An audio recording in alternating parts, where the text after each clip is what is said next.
साथियों नमस्कार। साथियों आज हम चर्चा करने जा रहे हैं the spectrum of hydrogen atom और यहाँ से क्वेश्चन कैसे बनते हैं वो सारी चीज़ें आपकी क्लियर हो जाएगी। ये एक या दो पेज हैं और यहाँ से जो है किसी भी एग्जाम में 100% क्वेश्चन बनता ही बनता है। एक ही पेज है भैया हाइड्रोजन स्पेक्ट्रम से रिलेटेड, ज़्यादा पेज नहीं है। तो हम इसी के बारे में चर्चा करने जा रहे हैं। तो होता क्या है कि जो हाइड्रोजन स्पेक्ट्रम है उसमें जो है ये 6 श्रेणियां पाई जाती हैं। कौन कौन सी पाई जाती हैं?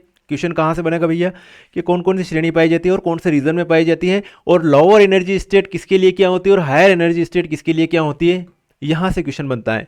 तो लाइमन श्रेणी जो है वो यूवी में पाई जाती है। बामर श्रृंखला जो है वो विजिबल में पाई जाती है। पाश्चन, ब्रैकेट, फुंड और हम्प्री जो पाई जाती हैं वो पाई जाती हैं भैया आईआर रीजन में। और आईआर में भी अलग अलग पार्ट हैं। तो नियर आईआर में पाश्चन, आईआर में ब्रैकेट, फार आईआर में फुंड और फॉर आईआर में फिर हम्प्री श्रेणी। तो ये 6 श्रेणियां हैं, याद रखना। ओके, तो लाइमन के लिए जो लोअर एनर्जी स्टेट होती है वो n1 बराबर 1 होगी और हायर एनर्जी स्टेट जो n2 होगी वो लाइमन के लिए 2, 3, 4 होगी। इसके लिए n1, 2, n2 की वैल्यू क्या होगी? 3, 4, 5। प्रश्न में एग्जाम में बनता है क्वेश्चन कि n1 क्या होगा और किसके लिए n2 क्या होगा। तो अपने को सिर्फ सीरीज याद है कि ला बा पा, लाइमन, बामर, पाश्चन, ब्रैकेट, फुंड, ये मालूम होगा तो अपन आसानी से बता सकते हैं कि इनके लिए किसके लिए n1 क्या होगा। तो इसके लिए n1 होगा 1, 2, 3, 4, 5 और ये 6।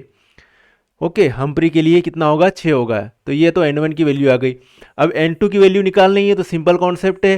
n2 की वैल्यू इसके लिए 1 के बाद क्या आ जाएगी? 2, 3, 4 लिख देना। n2 की वैल्यू निकालना है, 2 आ गई, 3, 4, 5, 6 जो भी है, 6, 7, 8। और इसके लिए n2 की 3 के बाद 4, 5, 6, 7, 8, 4 के बाद 5, 6, 7, 8, 5 के बाद 6, 7, 8, 8, 6, 7, 8, 9। और इसके लिए हम्प्री के लिए 6 आ गई, 6 n1 की वैल्यू। तो n2 की वैल्यू क्या होगी? 6 से आगे 7, 8, 9, 10 जो भी है वो हो जाएगा आराम से। तो ये क्वेश्चन बन गया।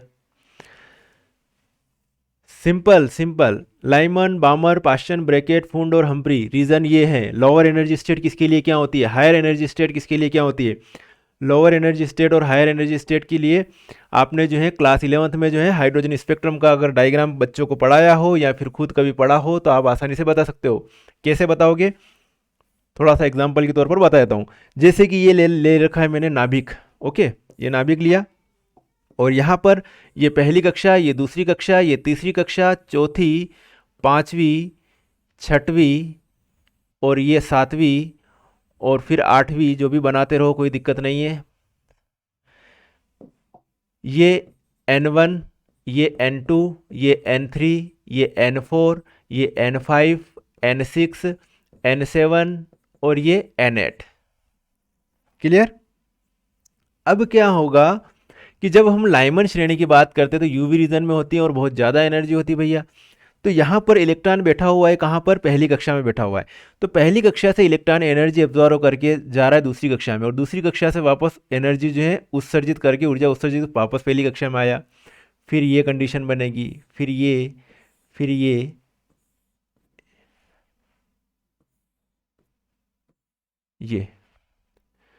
जो स्पेक्ट्रम बना किसके लिए बना भैया? ये बना लाइमन सीरीज के लिए। किसके लिए? लाइमन सीरीज के लिए।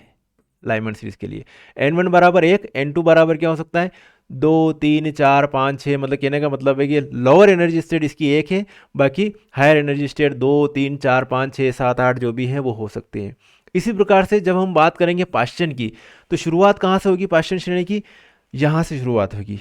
ये इसके लिए n1 बराबर क्या है? 2 है। तो यहाँ से मतलब इलेक्ट्रॉन कहाँ पे बैठा हुआ है? दूसरी कक्षा में बैठा हुआ है। यहाँ से इलेक्ट्रॉन जाएगा तीसरी कक्षा में और ऊर्जा उत्सर्जित करके वापस पहली कक्षा में आ रहा है। फिर ये कंडीशन, फिर ये, फिर ये, फिर ये और ये, फिर ये। तो इस टाइप का जो आपने 11th की किताबों में ये चीज़ें देखी होगी। ऐसे कैसे ही ब्रैकेट के लिए, ब्रैकेट श्रेणी के लिए बन जाएगा। कहाँ से? n की वैल्यू कितनी मानूंगा? 3।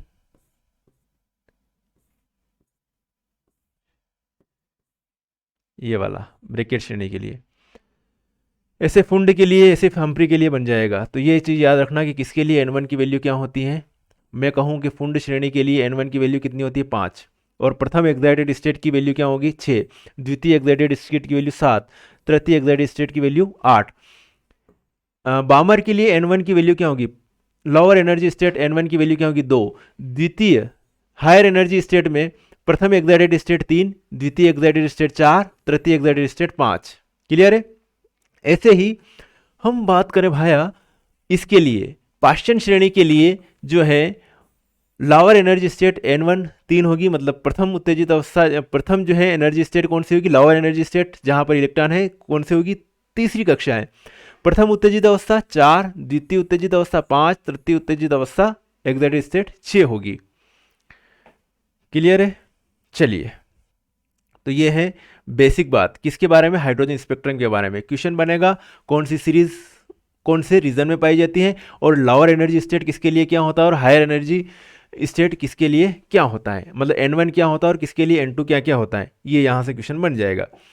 अब बात करें थोड़ा सा और आगे कि जब उच्च ऊर्जा शेल से इलेक्ट्रॉन निम्न ऊर्जा स्तर पर आता है तब उत्सर्जित ऊर्जा की वेव नंबर निम्नानुसार ज्ञात कर सकते हैं। इसका ये फार्मूला दे रखा है तरंग संख्या ज्ञात करने का। तरंग संख्या को न्यू बार से रिप्रेजेंट करते हैं, न्यू बार बराबर RH, और ये फार्मूला आपको मिल जाएगा किसी भी बुक्स में।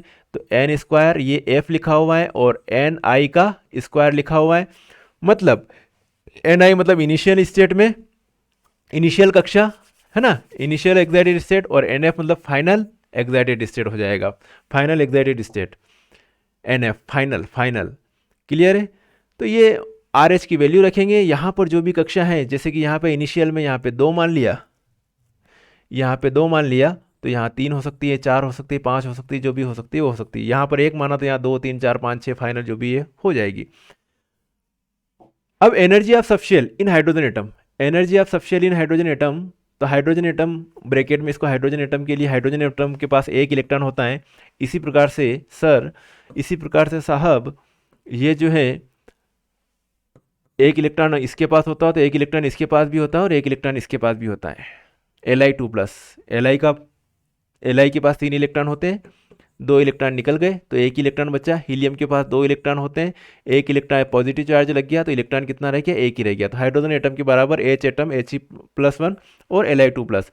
होगा क्या कि जो जो कक्षा में जो ऑर्बिटल्स हैं एक ही कक्षा में, जैसे दूसरी कक्षा के दोनों ऑर्बिटल है S और P, इनकी एनर्जी समान रहेगी। तीसरी कक्षा के जो भी ऑर्बिटल है AS P D सभी की एनर्जी समान रहेगी। चौथी कक्षा के ऑर्बिटल जो हैं उनकी सभी की एनर्जी क्या होगी, समान रहेगी।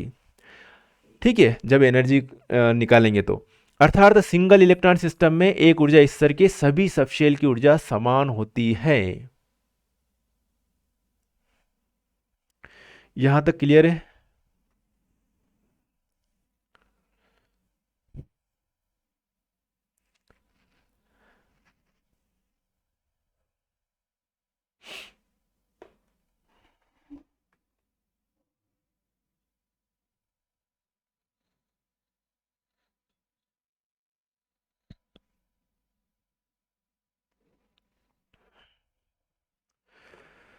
तो ये हो गया बेसिक हाइड्रोजन स्पेक्ट्रम के बारे में।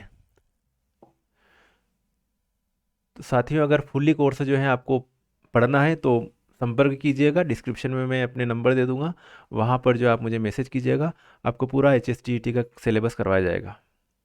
ओके, मिलेंगे फिर नेक्स्ट वीडियो में, तब तक के लिए ओके बाय, जय हिंद।